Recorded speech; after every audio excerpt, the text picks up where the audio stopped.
So, as everybody's been talking about, two of the names that WWE is interested in as far as free agents go to bring into the company is Jay White and Kota Ibushi. Now, a lot of people would say that they would be fools not to sign these guys. And I do agree, they would be. Depending on whether or not they agree to Kota's, I guess you could say, stipulations, request, that's up to them. But another name did pop up, and that was Kenny Omega. Apparently, Kenny's contract is supposed to be up this month of this year. Now, whether or not he signed an extension or agreed to an extension until at least the game is out, which is the AEW Fight Forever, which is supposed to probably come out probably later this year in the spring, maybe around WrestleMania and Double or Nothing time. That's only for us to decide. Whether or not putting the trios titles on him and the Bucks was another way of keeping him around, we don't know.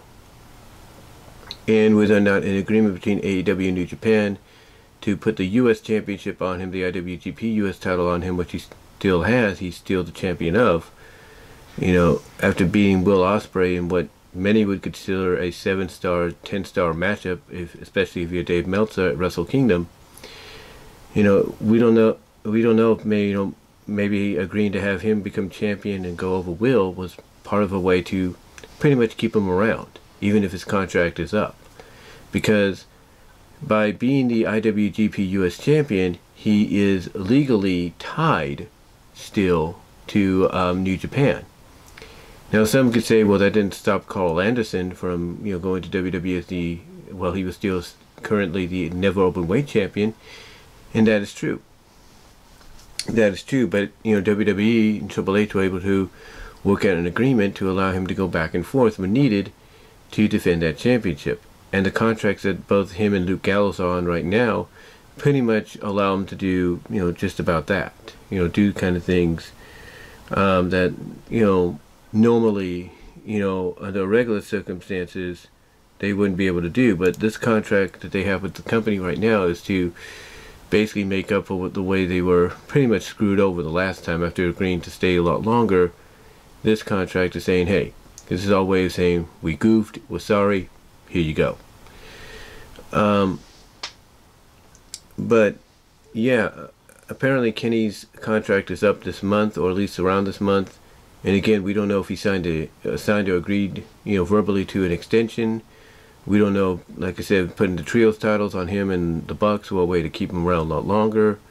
Or, like I said, if an agreement between AEW and New Japan to put the U.S. Championship of New Japan on him at Wrestle Kingdom after his match with Will Ospreay was part of a sort of a secret agreement to keep him going or keep him around as well.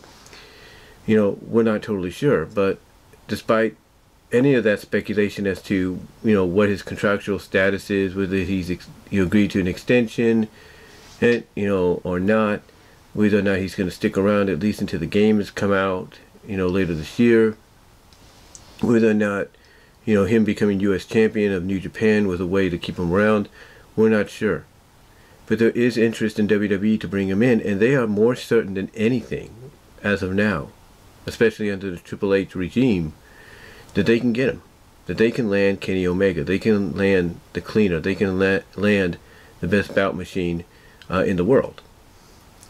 And apparently, according to some people, the Kenny Omega that they got their eyes on is the one that had that 7 to 10-star classic, especially if you're Dave Meltzer and you're rating it in that fashion, that he had with Will Ospreay last month at Wrestle Kingdom. But the question is, would WWE land him when the time comes, whether it's later on this year or whenever? Will they land him? After he drops the trios titles, after the game, Fight Forever comes out, after he drops the IWGP US title, will they land Kenny Omega? I don't know. My honest answer is I don't know. I mean, some people would say that if there was any opportunity for Kenny to make that decision to, test the waters of WWE, that now would be the perfect time to do it. I know some people would say that if this was still ran by Vince McMahon, that there's no way Kenny would make that decision and be like, yeah, I'm not taking my chances there because of who's in charge. And a lot of us would agree, yeah, don't take your chances if Vince is running things. But if Triple H is the main guy in charge right now, then yeah, this is probably a better time than any to try to make that jump. But I don't know. I mean, you would think Kenny would love to have, you know, the dream matches that people want him to have. Kenny against Roman, you know, Kenny against AJ, Kenny against Cody, you know, and so on. Kenny against Seth, you know, the list could go on. Kenny against Finn. I mean, Kenny Omega against Edge before he retires. I mean, the list is endless. But again, we're not sure. Because here's what I look at. You know, here's what I look at, and I'm in agreement with a lot of folks. You know, you take Kenny Omega, if you're WWE and you take Kenny Omega away from AEW, and you sign him to a multi-year deal, you're pretty much ripping out the heart and soul of All Elite Wrestling, because the Elite is what the company was named after. Elite, all elite. So you're basically ripping out probably the main heart, or at least a main portion of the heart of AEW, or at least half of that, at least half of the main portion of the heart of AEW, because the Bucks are the other half. I mean, you already lost like a third of it with Cody leaving. You take Kenny, it's like you're pretty much looking at AEW if you're a wrestling fan, and you're saying, oh my God, they're going on life support. There goes Kenny Omega. Now what?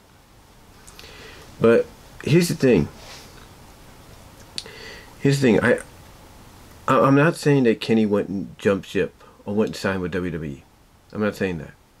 I think he'll probably do it, and if it's this year, I think it'll be probably towards the summer, more than anything. But here's the thing. I think Kenny's going to stay with AEW. Now, I'm not saying he's going to sign a new contract, but I think he's going to stay with them at least until certain things are taken care of.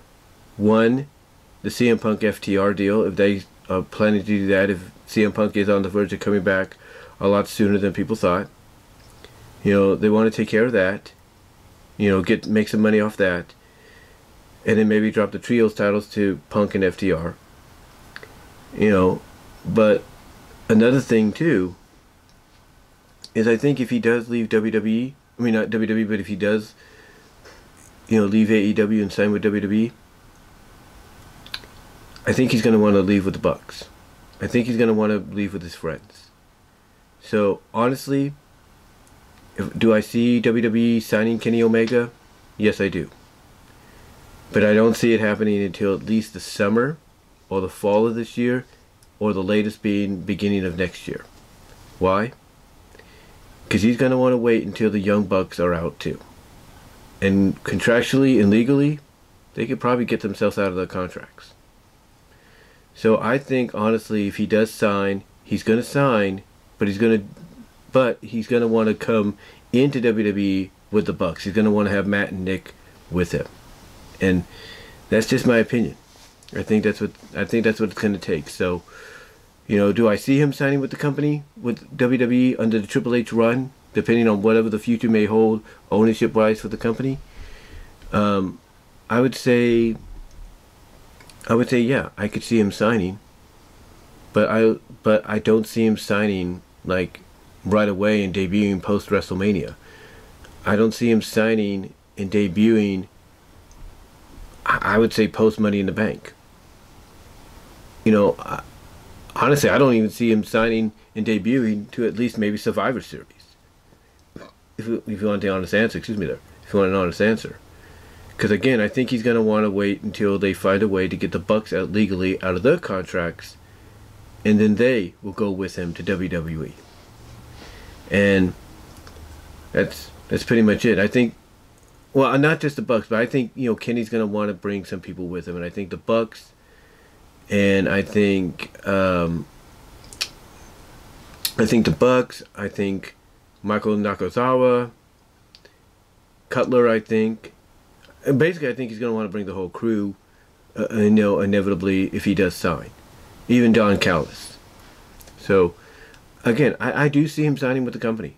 But I just don't see it being done, you know, as soon as people would expect or theorize. I think more likely it'd be like around Survivor Series. That way he can find a way to get everybody that's under contract to AEW right now to go with him. That being the Bucks, that being, you know, Cutler and Nakazawa if they want to go, and most importantly Don Callis. So yeah, I do see it, but I just don't see it happening like post WrestleMania, post SummerSlam. The latest I see it happening is between Survivor Series and Royal Rumble of next year. That's when I see it happening. But what are you guys' thoughts? When do you think Kenny Omega, should it happen, when do you think he'll show up in WWE? Let me know down below in the comments, as well as in the live chat during the premiere. Like the video. You will get a BW Roses Discussions audio podcast of this at BW Roses Discussions at all your favorite audio podcast locations except for Pandora. Check out the Teespring store, guys, as well. Support me at Venmo at Brian-Homer-2. Cash App at BW Roses 98. Also support me at VENMO at BW Roses for content you can't get here on YouTube due to copyright reasons. And one of those reasons, Copyright Rise, is also on there. You get a full-length version of basically the Here I Go Again Raccoons fan vid that I did. You'll get a redid, I should say. You'll get a full version of that at Venmo. Go check that out. Also support me at patreon.com /BW Roses with the $1, $3 tier, and support me at deviantart.com at BVW1979. But guys, give me your thoughts. What do you think Kenny will? What do you think Kenny will do? How do you see him showing up in WWE if he does? When do you see it happening? Let me know. And until next time, I'll talk to y'all later.